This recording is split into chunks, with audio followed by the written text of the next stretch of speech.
Hello, greetings. This is Erick Widman from Passage Immigration Law. It's good to be back with you for our live Q&A we're doing every single week, and we're getting great questions time in and time out, where we're getting family-based questions and business-based questions. And there's a lot of big changes happening in the immigration system. And one of the questions in particular will address some changes to the 3 and 10-year bar. But we're so glad that you keep submitting the questions and that you follow us online, and we're happy to help. So we're going to jump into the first question, and here it is. I will take my master's degree in California next year, and I will soon start applying for a student visa. They say it's possible to bring your immediate family with you. How should we do this? And can my son study in the US during our stay there? Well, congratulations about moving forward with your master's degree. You'll be in California, beautiful place. That's where I grew up, in the Bay Area, Cupertino specifically.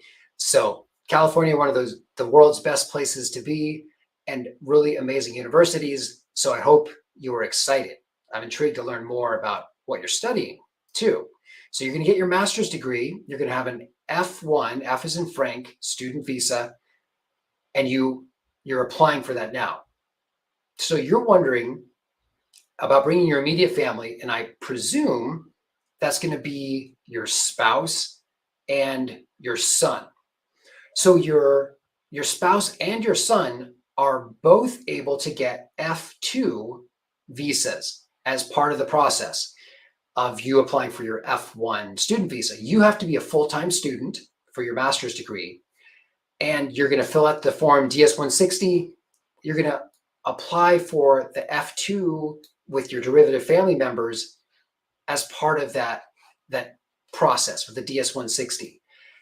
And you're wondering, what can they do on their F2 visas? So your adult spouse, he or she is able to be a student as well, but not a full-time student. You can do, your spouse can do part-time study. So that's an option for many spouses.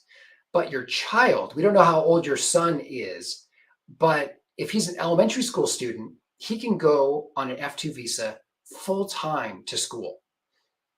And same thing with high school. But if he is a college student, just like your spouse, you wouldn't be able to have him do a full-time study.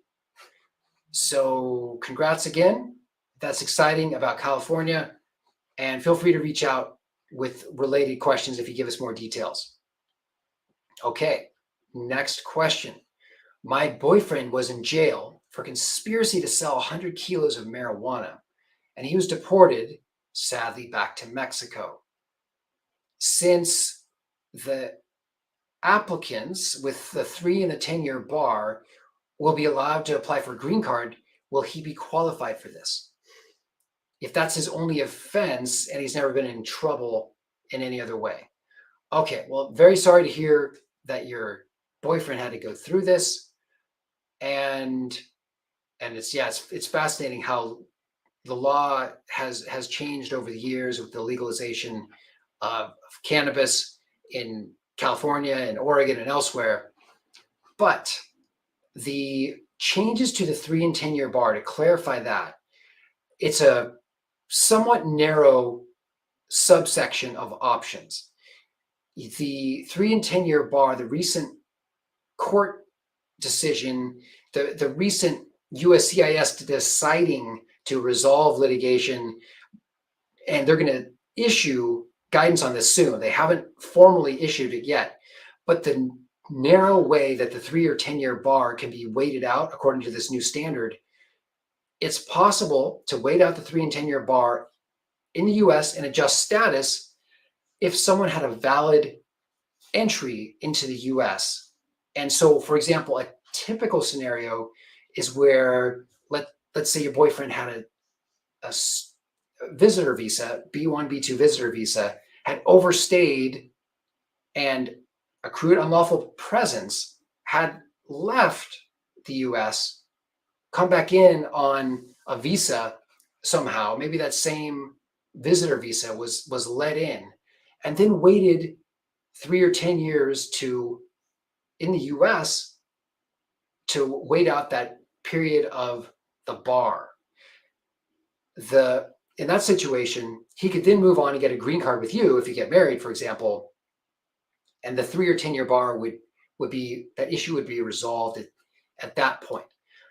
But there's the criminal issue that is a big significant issue to deal with, to overcome, and that is going to require a waiver, and it's going to require a lot of analysis to ensure that it's even possible. Sadly, with controlled substance violations, the penalty is really high, and sometimes waivers are just not possible. So you'd have to consult with us or another good law firm and get some detailed input on what's possible. But I hope that brief discussion I just did about the 3 and 10 year bar is helpful. Okay, next question. I'm the beneficiary of a K1 fiance visa.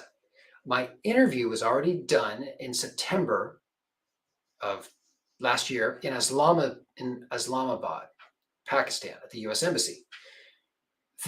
At the interview, the CO, the consular officer, gave me a 221G, hit you with a 221G administrative delay, and he wants more documents so I can provide proof of your genuine relationship. And that was after 15 days. So you sent the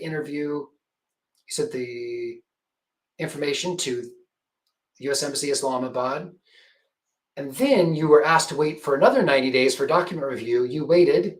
Then you sent an inquiry in. They replied back that you needed to wait 180 days, which is very frustrating. So you say your 180 days are already completed on March 16th of this year. So then you sent an inquiry to US Embassy Islamabad again, and still administrative processing, 221G, and that you need to wait. I'm so mad about the process. It's almost 8 months now. Understandably upset. You sent an inquiry 15 days ago, but nobody replied. My medical is already expired. My passport is being held at the embassy after the interview. So you're asking, what input can I give about this administrative processing slowdown? So this happens more often than it should. Sorry that you're being subjected to these long delays. A little bit of solace or comfort should come in from the fact, though, that you're not alone, especially from countries when you're applying at certain countries, Pakistan included, but countries that are predominantly Muslim are often discriminated against. It is really frustrating, and immigration lawyers have been able to push back when the time is right to file a delay lawsuit, a mandamus delay lawsuit, because it is an unreasonable delay after a certain point. The big question, though, for your case and others is, when is that unreasonable delay? At what point do you ask for the help of the federal court system and file a lawsuit compelling, mandating action on your case? So a general rule of thumb that we immigration lawyers follow in terms of practicing when we're going to file a mandamus case, you don't want to file it prematurely, because the judge could decide that delay is reasonable. The rule of thumb is often 12 months for waiting for a specific period of time, because that sounds like a lot, because it is. If you're waiting for a year since the interview, that's pretty unreasonable. It's 8 months for you so far.